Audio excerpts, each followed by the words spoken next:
a video kind of informing people about paganism a little bit.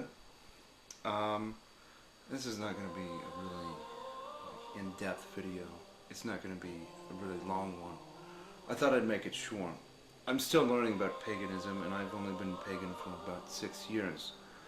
And it's approximately 2017 of September.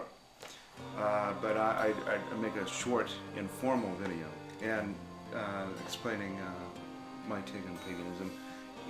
Paganism started in Scandinavia and Central Europe, and is mostly Central European and Scandinavian and Indo-European. That's where it started from. The deities or gods and goddesses that I worship, as some pagans worship gods and goddesses, some of them don't. I do. I'm into the whole deity worship thing, and I pray to these gods and goddesses. But I worship Thor, Freya, Frigg, Odin, Tyr. There's so many of them I have to try to remember them. Nord.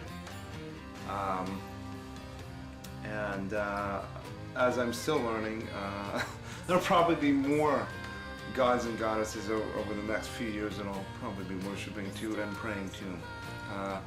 Boulder is one that I have yet to learn about. I haven't learned about most of the female goddesses. I know some stuff about the 9 realms. As I am wearing a bronze Mjolnir Thor hammer right here. Not that I'm saying a person has to wear jewelry. Get a close-up right there. And then I'm wearing a wolf tooth necklace, which this is from, which I'm not going to get a shot of it. It's made of silver and a real wolf tooth. It is, you know, most ancient cultures, a spirit animal. Many different spirit animals. I worship those too. Ravens, crows, wolves. They tend to be my favorite spirit animals, but I also like fish and various birds, which I said crows and ravens, but I also like sparrows and owls as well. Let's see here. Talk about me being pagan is I was originally Christian. I was pretty much forced into it when I was young. I didn't really like it. It wasn't for me. I found it to be just kind of stupid and ignorant, but I also didn't like it because it was just too conforming. It was too much of an institution. I am a little sweaty because I just got done working out, but I'm trying my best to inform people about me being pagan. This is so silly because some people make their own videos. I thought, fuck, I'll make my own video. Also, this is might be inappropriate for children because there is some cursing on here. I just dropped the F-bomb, so if anybody who's pagan and sees this, you might want to, you know, turn it off if there are children in the room, or with, you know, parental consent. Kids, ask your mom and dad, you know. But I didn't like being Christian, so I got out of it because I just thought it was a fucking mess, spiritually and metaphorically and physically. And I started toying around with the occult. I kind of became a Satanist for a while, for a few years. I didn't like that. That was bad. It was, for me, it was probably just as negative as Christianity, maybe more negative. I don't really know. I'm not going to try to compare the two. I felt like I was validating Christianity too much. I thought, okay, I got to find something else. So I picked up a bunch of books on spirituality and read some books on philosophy. I mainly read a little bit of Gandhi's writings and a little bit of Shakespeare and Friedrich Nietzsche. Those are the philosophers I tend to lean towards, mostly Nietzsche. But I thought, okay, I got to find something that works for me. So I read some books on Buddhism and paganism. I was kind of torn between which one do I want to go with. And I found myself connecting with paganism the best. And sit down here. I found that you know, ancient cultures are very fascinating. They were here first. Aztec, Mayan, Egyptian, Hindu, Native American Indian, and Pagan. I found myself relating to those the best. There's also a matter of ancestry though too. My ancestry is basically Irish, German, Scottish, a little bit of French, maybe a little bit of Icelandic, and a little bit of Cherokee Indian, Native American. I found this out through doing research, asking my mom too, because my mom knows this stuff. So there was that too. I thought, gosh, you know, these seem really intriguing to me. And I'm still in the study of ancient culture in general, really, not just me being pagan, but other cultures outside of that, like Egyptian and Mayan and Buddhist and Hindu and such. But still, yet many things to learn about those too. But yeah, I'm very happy being pagan. I've been pagan for 6.5 years. I went to a pagan peace festival with my friend Scott McCumber. That was really great. I had an awesome time. It was a small festival, so there wasn't a lot of people there. But it was cool to meet some people like locally from around Missouri and outside of Missouri. I found some very nice trinkets, and got some incense, very cheap for $1, which is awesome. Some of the stuff I got there was cheaper than what I could get on the internet. But yeah, I just really love being pagan. I'll briefly show my altar that I made, some of the things I have, and I'll talk about why I like Earth, why I feel connection with Earth, and why I like animals and nature.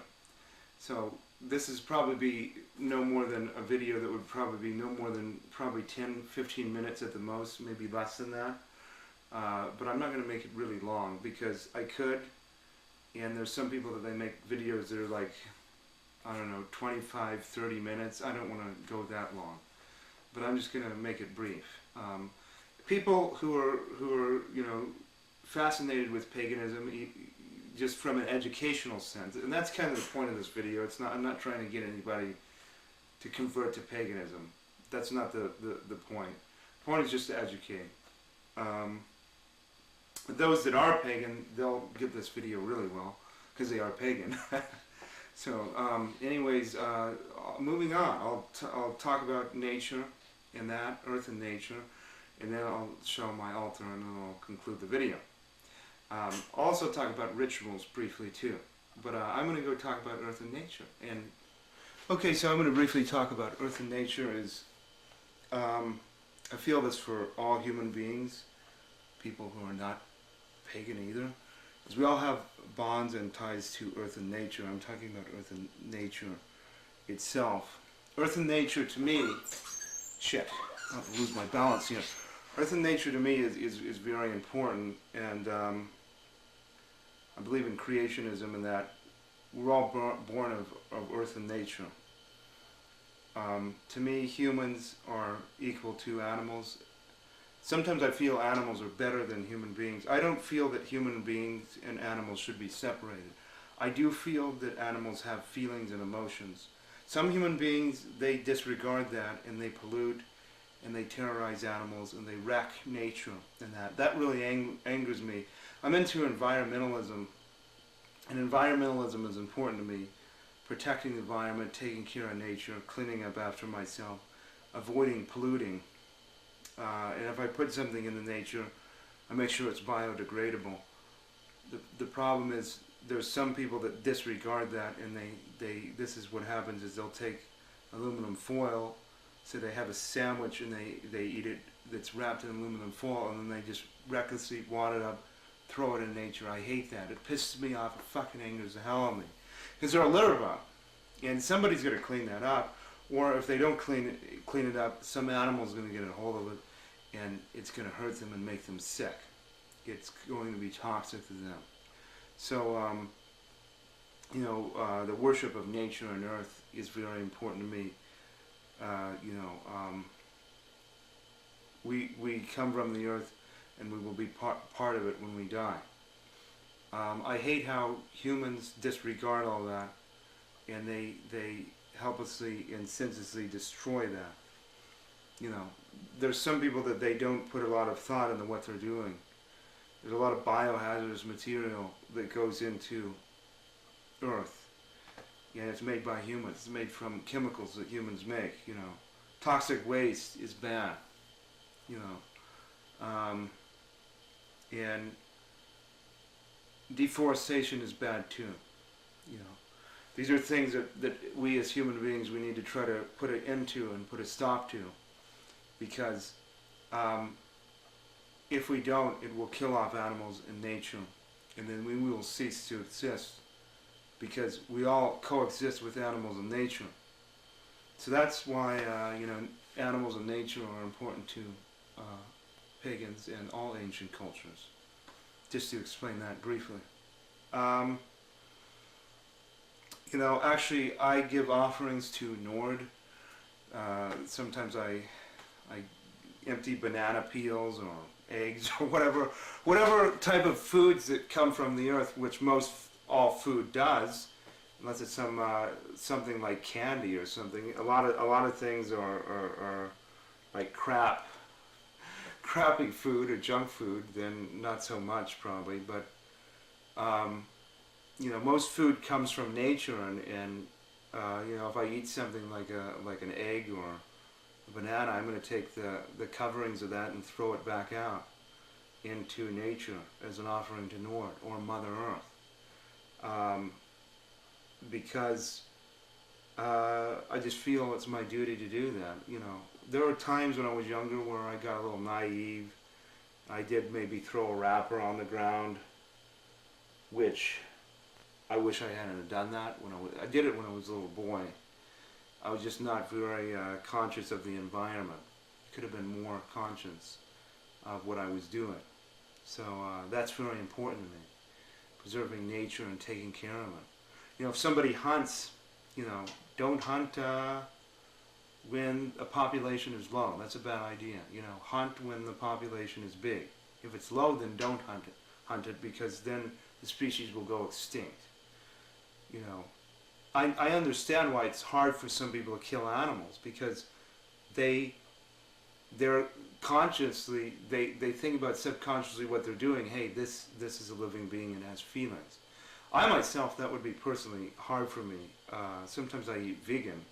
I don't eat a lot of meat. I do eat meat, but just not a lot. But yeah, I'm really into environmentalism and preservation of nature and taking care of it and respecting it and appreciating it. That's very important to me. But that concludes my thoughts on nature and earth and animals. Now this is a little altar that I created. It's pardon if the footage is a little crude here, but this is a little altar that I made. I have yet to add more to it. Briefly explaining what I made for my altar is I have feather headband, which I don't wear that often, but I might wear on occasion. Some arrowheads that I collected and made. These are mostly Native American though. These are very tiny arrowheads. This one's broken. These two are ones that I made. Unfortunately, this one fucking chipped. Fell and the tip broke off of it. But this is a pretty good arrowhead that I made. I really like how it came out. This is probably my best arrowhead out of the two. This one is alright. I don't know which way to really face it, but I really like how it came out as well. Quite sharp on the end. And this one is one I found, the biggest arrowhead I've ever found. Then I have elephants here, spirit animals, and a hawk. I got this at a Pagan Peace Festival. It's very cute looking, very detailed, both made out of resin.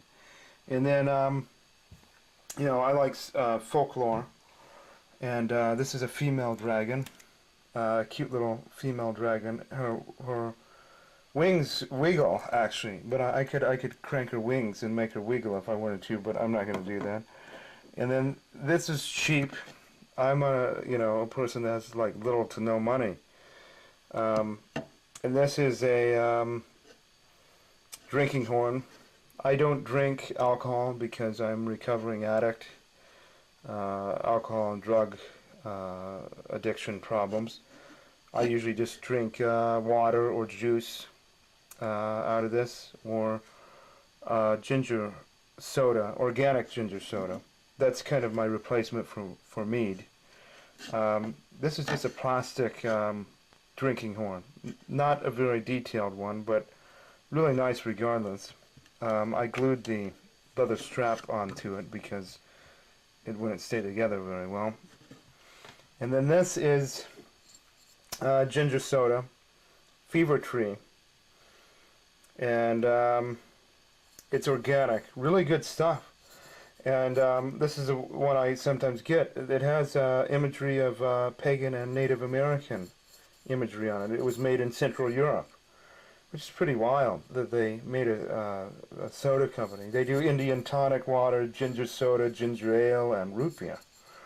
Really good stuff. Not very big bottles, but really, really tasty. And I use this, actually, this bottle, this empty bottle here, sometimes light incense in it just to freshen a room, or maybe for meditation, perhaps. I haven't used it for meditation yet, but I probably could. I do meditation, do fire rituals. I'm not going to go into detail about rituals, but I do those, just to briefly talk about it. But this is basically altar, pardon the vintage VHS tapes there, and the fan, the 1980s oscillating fan.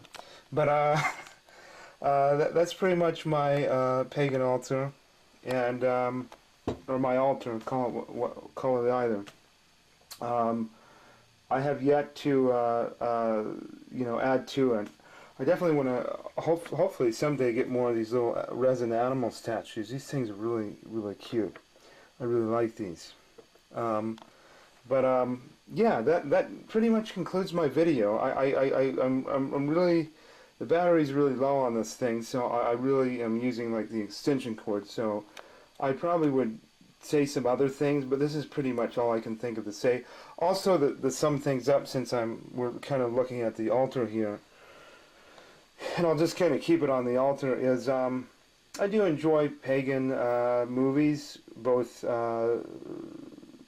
non-fiction and fictional. Movies like Beastmaster and Northman Viking Saga and Conan the Barbarian, just to use as examples. 13th Warrior, I really think those movies are awesome. Although none of them are historically accurate, they are very enjoyable. And I do enjoy various music, pagan music, folk, Celtic music, New Age, and pagan metal as well. So it's kind of a ritual for me listening to that music, and I'm sure that's like that with a lot of people. But that pretty much concludes my video, and that sums up everything I wanted to talk about on here. Thank you, and have a wonderful day.